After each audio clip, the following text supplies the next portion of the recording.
¿no? Bueno, al margen de eso, vamos otra vez a tocar el tema de la economía, lo que está pasando en los mercados, lo que se ha dado a nivel internacional en estas horas, que también genera una alta preocupación. La caída justamente de los mercados en las principales plazas internacionales y toda la cuestión que tiene que ver con esta movida financiera que preocupa. Por eso hemos convocado otra vez a nuestro querido y estimado amigo, nos tomamos ese atrevimiento de decirlo así, que es un especialista en temas económicos, acaba de llegar hace poco tiempo de algunas presentaciones fuera de la Argentina y está al tanto de todas estas movidas que vienen aconteciendo en el país. Bienvenido, querido Aldo Abrán, un gusto saludarte, ¿cómo estás? Muy bien, un gusto estar charlando con usted. Igualmente, Aldo. Bueno, a ver, me gustaría un poco, estimado Aldo Abraham, ver cuál es tu visión de estas horas complejas que tiene la Argentina, luego de esta movida que se ha dado también en las últimas horas con respecto a la caída de varias entidades financieras internacionales que de pronto marcan, algunos dicen un antes y un después de lo que venía aconteciendo en esta etapa de decadencia de la globalización internacional, ¿no? Mira, a mí no me parece nada novedoso lo que está sucediendo a nivel internacional. Ajá, De hecho, es una réplica de todas las demás crisis internacionales que hemos tenido desde la década del 70, incluso mal llamada crisis del petróleo, a claro. mí de la década del 70, ¿no? Ujú, En definitiva, la última crisis que tuvimos, 2007-2008, tuvo el mismo origen que esta. Los bancos centrales de los países desarrollados, fundamentalmente, en general todos, liderados por la Reserva Federal, allá por 2001, se largaron a emitir muy fuerte porque había habido una crisis, entonces querían mejorar, sí, sustentar la economía, hacerla crecer. En definitiva, cuando uno emite fuerte, genera mucha liquidez, las tasas de interés bajan. En los países que son países desarrollados tienden a ser negativas, o sea, empieza a no ser rentable invertir en esos países, empiezan a buscar mercados con más riesgo, por ahí mercados emergentes o aún algunos activos riesgosos de por sí en los mismos sí, países desarrollados, ¿no? Bonos claro. basura. Ujú, Y así es como van inflando los distintos mercados, ¿no? Como si fueran globos, ujú, hasta que llega un momento en que esas cotizaciones infladas no se pueden sostener más y estallan, ¿no? Por ejemplo, en el caso de la mal llamada de vuelta crisis de las hipotecas de Estados Unidos, sí, simplemente lo que pasó es que hubo siempre hay una primera, hay un primer mercado, una primera burbuja que estalla por los aires. En ese momento fueron los mercados de crédito hipotecarios y los fondos que estaban apalancados en estos créditos hipotecarios, porque en ese momento se tomó una decisión unos años antes, muy demagógica y populista del gobierno de los Estados Unidos, de decir, bueno, sí, vamos a ver que los estadounidenses todos tengan una vivienda. ¿Te suena eso, viste? claro, Típico, ¿no? Entonces, que agarraron dos megabancos de segundo piso, ¿no? Que prestan a otros, digamos, sí, sí, o financian a otros créditos hipotecarios que eran semipúblicos, y le dijeron, pueden tomar créditos con muy bajos condicionamientos. Entonces, ¿qué hizo la gente que no conseguía rendimientos en otro lado? Los inversores empezaron a prestarle a quien no necesariamente podía pagar, ¿no? claro. Ujú, Sacaban flor de rendimiento y después le vendían los créditos a estos dos bancos muy grandes, a estas dos instituciones crediticias muy grandes, hasta sí, que un día pasó lo que tenía que pasar. No, no pudieron pagar. En realidad las burbujas se estaban formando, llegando a los valores a niveles impresionantes en todos los mercados de activos. Pero claro, acá, como era sumamente rentable, el flujo de liquidez que fue ahí, de ahorro que fue ahí, fue fenomenal y fue el que más rápido estalló de los mercados y a partir de ahí fue un dominó y tuvimos la crisis ujú. de 2007-2008. ¿Esto influye, Aldo, de alguna manera, lo que venía pasando también con las tecnológicas y esta inserción de algunos empresarios de alto poder que empezaron a visualizar esto que se avecinaba, como el caso de Elon Musk y otros empresarios internacionales, otros poderosos del mundo, que empezaron a meterse en otro tipo de inversiones para acomodar justamente de alguna manera los dividendos en el futuro?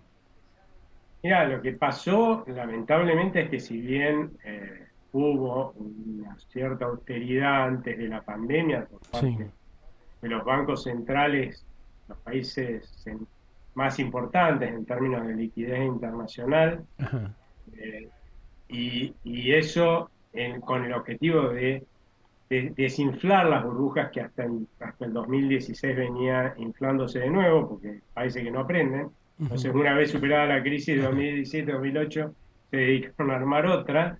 En 2020, lamentablemente, con el tema de la pandemia y con las restricciones, volvieron a darle a la maquinita para morigerar el impacto sobre la economía de esas sí, restricciones. Con lo ujú, cual, al principio no se notó mucho en los mercados, porque imagínate que la gente que recibía esos excesos de moneda no tenía con qué gastarlos, ¿no? ajá, Entonces se los quedaba. Pero ¿qué pasó? Después sacaste las restricciones en la medida que fue avanzando esa posibilidad, porque se iba superando el tema de la pandemia y los bancos centrales siguieron emitiendo lo mismo, ujú, porque no iba a haber, se suponía, una no iba a haber inflación, ¿no? Que era uno de los problemas sí. que iban siguiendo y Ahora es que como que muchos algunos preveíamos se que iba a venir. confiaron, tal vez, estimado Aldo, de ese veranito momentáneo que se daba y apostaron erróneamente y ahora se están sorprendiendo porque Es no que se no es esperaban raro, una porque situación de estas características.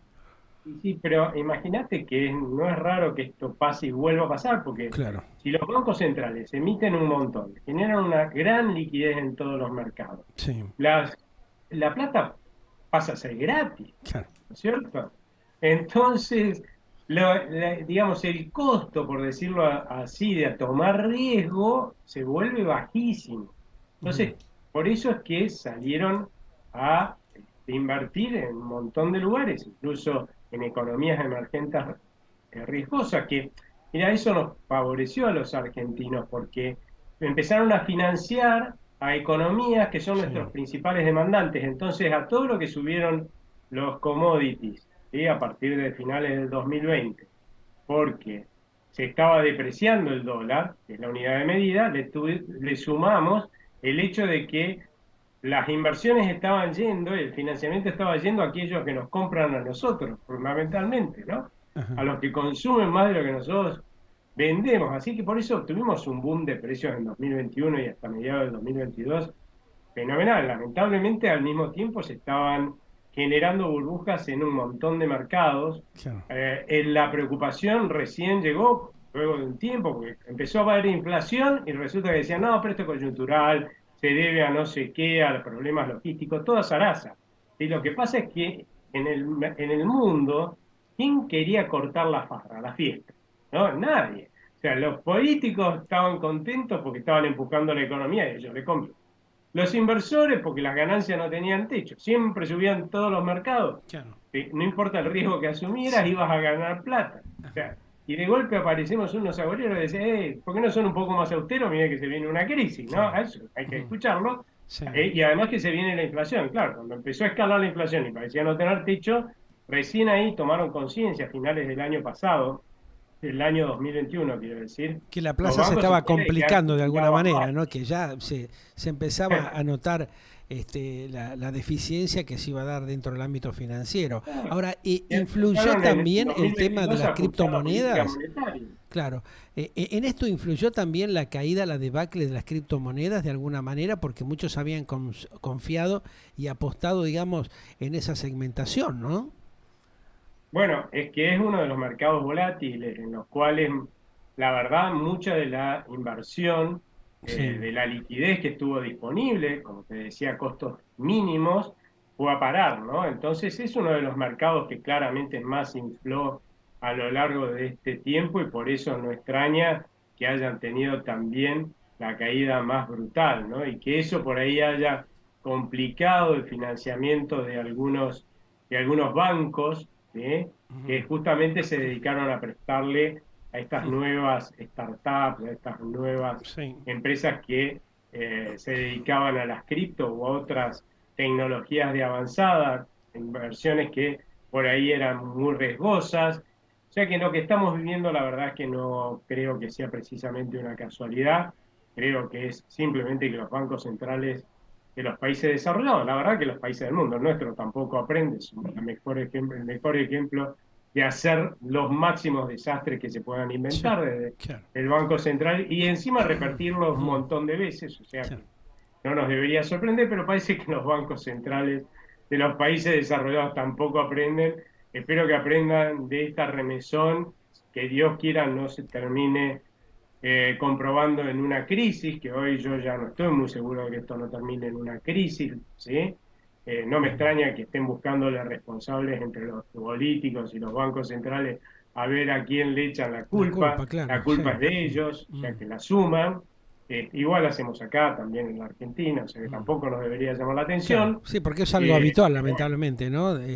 Deshacerse realmente de las cosas que se generan de una manera inadecuada, ¿no? Para, bueno, meter los carpetazos para otro lado o culpar a los demás cuando realmente hay gente responsable que es la que estamos está escuchando actualmente liderando, ¿no? estamos escuchando las mismas tonteras, ¿sí? Increíble. Mm, De la anterior crisis 2007-2008, que esto es culpa de la desregulación del sistema claro, financiero, está recontrarregulado. claro, Más después de la crisis de 2007-2008, que sí, además los recontrarregularon mucho más, ya estaban claro. regulados para O el esa tema de época. la guerra, ¿viste? Ponen como excusa el tema de la guerra, algunos el tema Van a de la poner, sequía, ya no saben qué poner como excusa por no haber hecho los deberes como corresponde, no haber tomado exactamente. las O sea, precauciones del caso, ¿no? el hecho de que los funcionarios y que los políticos sean unos irresponsables y continuamente inmaduros, que nunca tienen la culpa de los líos que arman, no es solamente privativo de la Argentina, la verdad es que es en todo el mundo. Y de hecho las excusas que escuchamos al principio de la inflación en Estados Unidos, Sí, en Europa, eran muy parecidas a la de la Argentina, ¿no? Los formadores de sí, precios, claro. está loquísimo, y que vos decís, uy ¿Cómo Dios, puede el ser? mundo no aprende más con solamente mirar 10 minutos de la historia de la República Argentina y su Banco Mm. Central, ya tendrían una masterclass de lo que no hay que hacer y siguen haciendo en Tal todos lados. cual. Hoy estaba hablando, vos sabés, con nuestro corresponsal en Vietnam y me decía que justo estaban de visita algunos universitarios de Bélgica y estaban tomando como ejemplo el caso de Argentina. Se está estudiando en las universidades en Bélgica lo que pasa, lo que acontece en la República Argentina. Un tema realmente que es increíble, ¿no? A lo que hemos llegado. Está bien que nos estudien, pero qué bueno que sería que estén analizando la situación económica y financiera de la Argentina en momentos o en situaciones de crecimiento, ¿no? De debacle como la que estamos viviendo, ¿no? Es que eso, lamentablemente la historia de la Argentina es Mm, una casi permanente debacle, ¿no? Pero yo la verdad es que estaba proponiendo, estoy proponiendo hace rato cuando sí, hablo de este tema, que todo funcionario de un banco que quiere entrar en un banco central estudie la historia de la Argentina. Porque esto en los países desarrollados, ¿no? En todos los sí, países del sí. mundo. Ujú. Lo primero que deberían enseñarles es la historia de la inflación en Claro. Argentina para que, Tres por bueno, ciento anual en Vietnam. ¿Me escuchaste, Aldo, no? Un 3% de inflación anual. Y estaban preocupados ahora. Cuando yo le dije, bueno, estamos cerca de un 7% promedio, dicen, no, no se puede creer. Sí, o sea, vos fijate la locura a la que hemos llegado, ¿no? Con un superministro que venía supuestamente con un envión, con un respaldo como es Sergio Massa, planteando un montón de cuestiones que no se pueden llevar a la práctica porque tiene una inconsistencia de todo tipo, ¿no? De toda índole, lo que plantearon. Y lo llamativo es que inclusive algunos de sus colaboradores que son empresarios, como el caso de Mendiguren, estén de acuerdo con estas cosas. Voy a decir, pero ¿cómo es la cuestión? O sea, ¿hay falta de raciocinio de los empresarios, de los funcionarios en la Argentina, que por conveniencia o porque, bueno, tienen alguna quintita armado, respaldan este tipo de situaciones de un gobierno populista que ha hecho un verdadero destrozo en los últimos años? ya no me cabe la menor duda de que debe haber algunos que lo harán por conveniencia, otros por ignorancia y otros, yo creo que fundamentalmente por un error de diagnóstico fundamental, que creo que es el caso de Sergio Massa, por eso no fui de los que más apostó a que su gestión iba a ser exitosa, por ejemplo, Sí. en materia de bajar la inflación y menos de superar la crisis que estábamos viviendo ya en ese Yo recuerdo momento. que hablamos hace bastante tiempo atrás y que justamente habías planteado tus dudas al respecto, ¿no? Sí, porque evidentemente un médico que tiene error de diagnóstico sería pura casualidad que logre curarte, ¿no? Y para ponerlo así, te diría, mirá, de lo que hablaba en ese momento nuestro presidente es que teníamos una crisis de crecimiento, con lo cual fíjate que fácil, ¿no? Pues si tenés una crisis de crecimiento, que no para nada era eso, lo único que tenés que resolver es la palabrita crisis, ¿no? No hay nada de fondo que ande mal en la economía, ¿no? Es un problema de administrarlo Claro. y superarlo, ¿no? Pero cuando A hay un ese, negacionismo, cuando hay un negacionismo de parte de un funcionario que desconoce estas cosas y que no se asesora adecuadamente, siempre terminamos en la misma situación en la Argentina, ¿no? Por la falta realmente de raciocinio y de convocar a gente o a personas que puedan orientarlo adecuadamente. ¿Por qué cometemos siempre ese mismo error, Aldo? mira, te diría que en el caso particular de Sergio Massa, te diría que también se rodeó de alguna buena gente. Mm. El problema es que el diagnóstico en la Argentina, en ese momento, yo creo que ya no, porque la realidad, viste, mata relato, que en ese momento la verdad que estaba bastante dividido digamos, las opiniones entre mis colegas, ¿no? Sí. Lo que nosotros decíamos, no, acá hay problemas de fondo, son gravísimos que si no se resuelven, claramente vamos a profundizar la crisis, vamos a ir a una recesión, cada vez va a ser más difícil el manejo de la política monetaria, y a esto se adicionó después que vimos que efectivamente la política monetaria que venía siendo démosle a la maquinita con todo lo que podamos, no cambió con Sergio Massa. Esa es la verdad. La política antiinflacionaria siguió siendo la misma, ¿no? Emitamos un montón y esto lo vamos a resolver con la misma pócima mágica que ya usamos 1 millón de veces, que siempre nos fue mal, ¿sí? Y que es esa pócima mágica que le cambiamos el cartelito, ¿no? En vez de decir precio cuidado, precio controlado, precio de no sé qué, ahora le vamos a poner precios justos. Cuando vimos eso, es que esto no puede andar bien. Si vos emitís muchísimo más de lo que la gente quiere, que es lo que viene pasando desde que empezaron con esto desde antes también, pero donde realmente se desmadró fue a mediados de 2021 con esto de vamos a ponerle platita en el bolsillo a Sí. la gente porque se venían las elecciones y había que ganarlas a cualquier costo, pero continuó. Bueno, lo que va a pasar es que como cualquier cosa que produzcas más de lo que la gente quiere, va a bajar de precio, ¿no es cierto? Y acá estamos hablando del peso, así que perdió poder adquisitivo, y entonces vos ibas con ese peso, querés comprar algo, el señor te decía, mire, discúlpeme, pero esto que usted quiere llevar, o esto que quiere que le dé, resulta que vale lo mismo que antes, o esos pesos que me quieren dar valen mucho menos, y obviamente te pedía muchísimos más pesos, que es lo que llamamos inflación.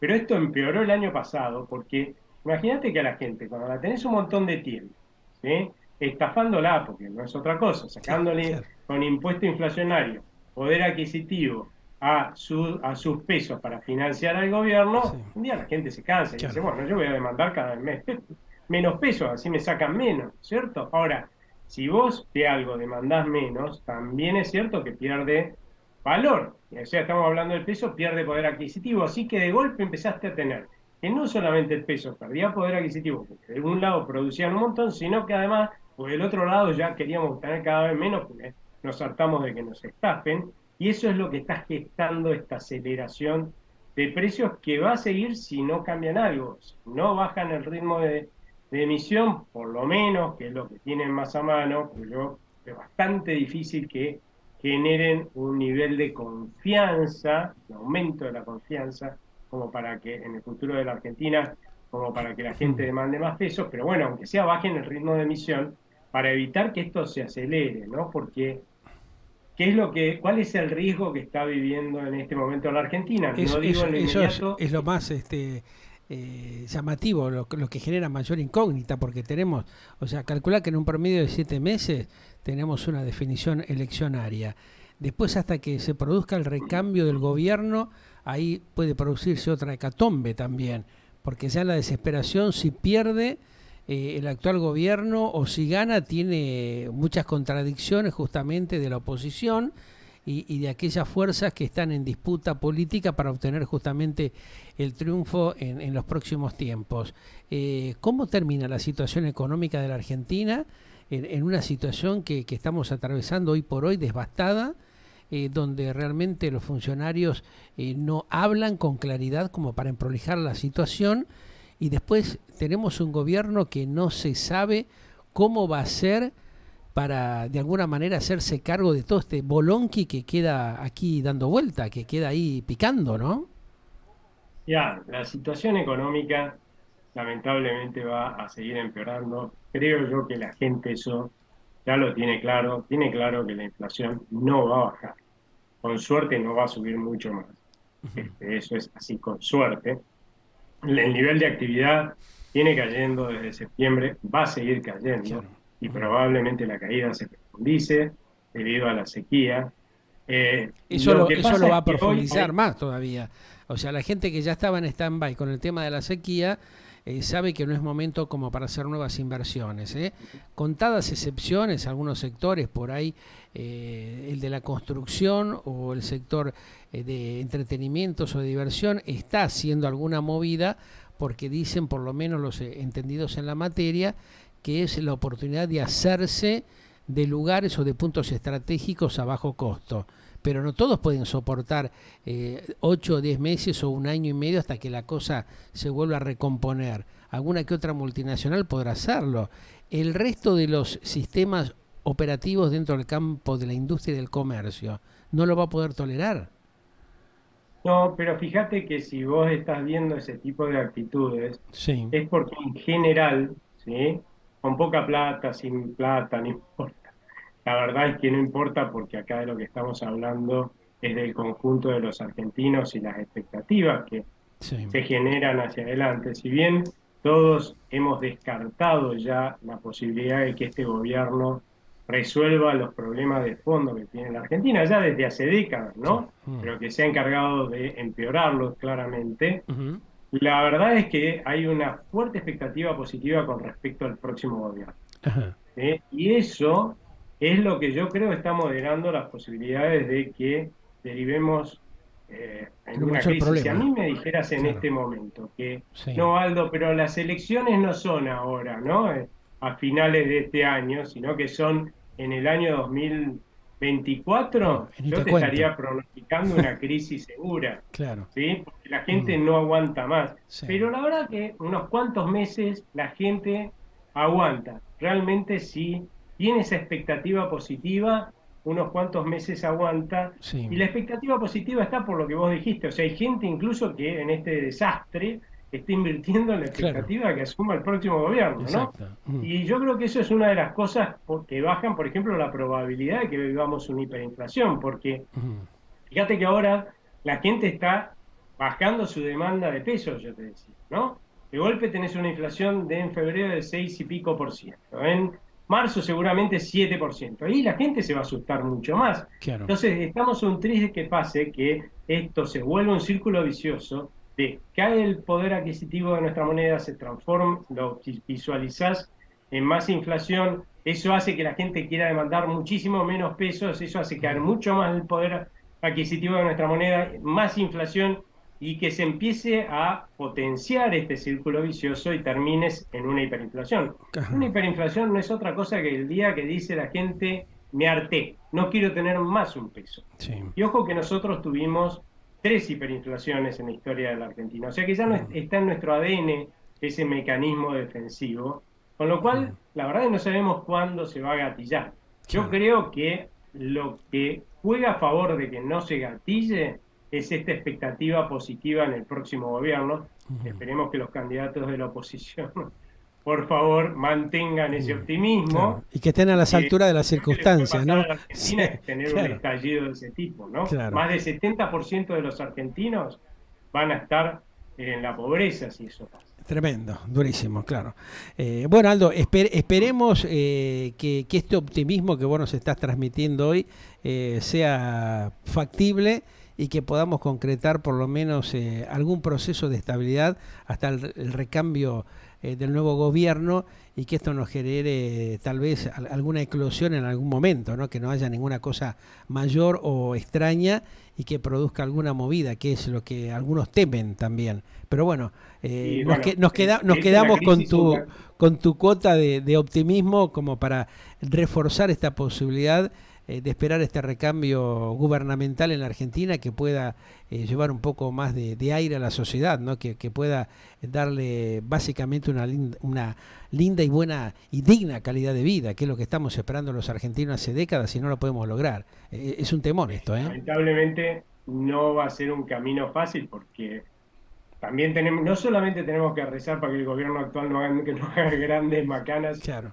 y siga logrando ganar tiempo, sino que además para que no estalle una crisis internacional, porque la Argentina está pegada con alfileres, o sea, claro, no la muevan mucho porque de barranca. No hagamos mucho ruido. Te mando un gran abrazo y estamos en contacto en cualquier momento, como siempre. Gracias. Un abrazo. Muy gentil, ¿eh?